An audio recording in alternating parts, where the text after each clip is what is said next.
اس سے پچھلی ویڈیو میں ہم نے پڑھا کہ موشن کیا ہے اور موشن کی ایک ٹائپ ریکٹیلینئر موشن کے بارے میں بھی سمجھا۔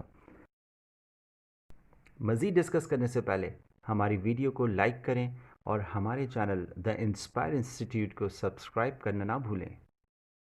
یعنی ایسا آبجیکٹ جو کہ سیدھی لائن میں موو کر رہا ہو، لیکن اگر کسی موونگ آبجیکٹ کا راستہ سرکولر ہو تو کیا ہوگا؟ جی ہاں، آپ نے بالکل صحیح اندازہ لگایا۔ اگر کوئی آبجیکٹ دائرے یا سرکل میں موو کر رہا ہے تو یہ سرکولر موشن ہے۔ اس کو ایکوریٹلی سمجھنے کے لیے کہہ سکتے ہیں کہ دائرے کے سرکمفیرنس یا فریم کے ساتھ ساتھ کسی بھی آبجیکٹ کی موشن یا حرکت، کسی بھی سرکل کا سرکمفیرنس اس کی باؤنڈری تک لمبائی کو کہتے ہیں جو مڑے ہوئے ہیں۔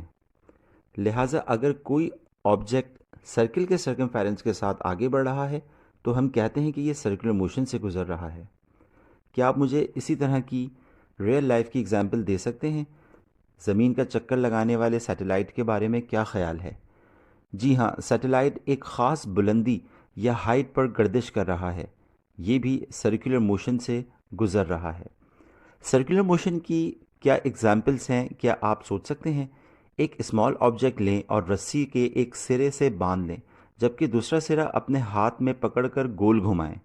آپ دیکھیں گے آبجیکٹ سرکولر موشن پرفارم کر رہا ہے۔ آپ نوٹس کریں گے کہ آپ کے ہاتھ سے آبجیکٹ کا فاصلہ ہمیشہ ایک جیسا رہتا ہے۔ موونگ فین کے بارے میں کیا خیال ہے؟ کیا یہ بھی سرکولر موشن سے گزر رہا ہے؟ جب پہلے صرف اس کے بلیڈ میں سے کسی ایک پوائنٹ پر غور کریں۔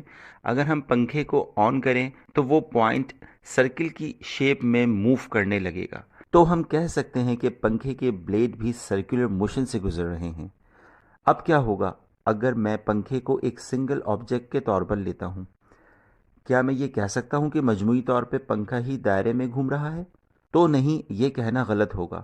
مجموعی طور پہ پنکھا کہیں نہیں جا رہا، یعنی پورا پنکھا دائرے کے مدار کے ساتھ نہیں چل رہا، تو پھر یہ کون سی موشن پرفارم کر رہا ہے؟ Well, the fan is undergoing rotational motion. اصل میں اس قسم کی موشن کی وضاحت کرنے سے پہلے آئیے اسے سمجھنے کی کوشش کریں۔ یہاں موجود اس راڈ کو ایکسل کہتے ہیں اور سارا پنکھا اس محور کے گرد گھوم رہا ہے۔ جیسا کہ آپ دیکھ سکتے ہیں کہ پورا فین اس فکس لائن کے گرد گھوم رہا ہے۔ اس قسم کی موشن کو ہم روٹیشنل موشن کہتے ہیں۔ اب ہم اس کی وضاحت آسان الفاظ میں کریں گے۔ جب کہا جاتا ہے کہ اگر کسی آبجیکٹ پر حرکت ہوتی ہے تو یہ کچھ مقررہ لائن کے گرد گھومتا ہے، جیسے ایکسس آف روٹیشن یا گردش کا محور بھی کہا جاتا ہے۔ روٹیشنل موشن کی کیا ایگزامپلس ہیں؟ آپ سوچ سکتے ہیں؟ روٹیٹنگ ویل، جی ہاں، گھومنے والے پہیے کے بارے میں کیا کہیں گے؟ یہاں میں نے روٹیٹنگ لفظ کا استعمال کیا کیونکہ یہ گھومنے والی حرکت کا مظاہرہ کرتا ہے۔ اس معاملے میں ایکسس آف روٹیشن کیا کرتا ہے؟ جی ہاں، یہ پہیے کے محور پر ہے، لہٰذا ویل بھی اس طے شدہ لائن کے بارے میں گھومنے والی حرکت یعنی روٹیشنل موشن سے گزر رہا ہے۔ اس قسم کی حرکت کی ایک اور مثال زمین کی اپنے محور کے گرد گردش اور ایک اسپننگ ٹاپ بھی ہو سکتی ہے۔ لیکن ایک منٹ کے لیے اپنی ایگزامپل پر واپس آئیں، جس کو ہم نے پہلے بھی ڈسکس کیا تھا۔ جب اس آبجیکٹ کو ہم نے سرکلز میں گھمایا تھا تو ہم کہہ رہے تھے کہ یہ سرکولر موشن انجام دے رہا تھا، لیکن یہاں اگر ہم ایکسس آف روٹیشن کو دیکھیں گے تو ہم یہ کہہ سکتے ہیں کہ یہ آبجیکٹ ایک طے شدہ لائن کے گرد روٹیشنل موشن پرفارم کر رہا ہے۔ تو اس آبجیکٹ کی موشن کیا ہوگی؟ سرکولر یا روٹیشنل؟ روٹیشنل اور سرکولر موشن کے درمیان دراصل فرق کیا ہے؟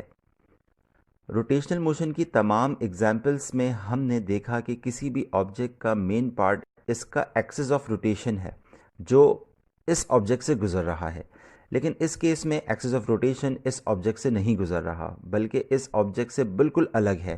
اسی لیے ہم اس موشن کو روٹیشنل موشن نہیں کہہ سکتے، یہ سرکولر موشن ہے۔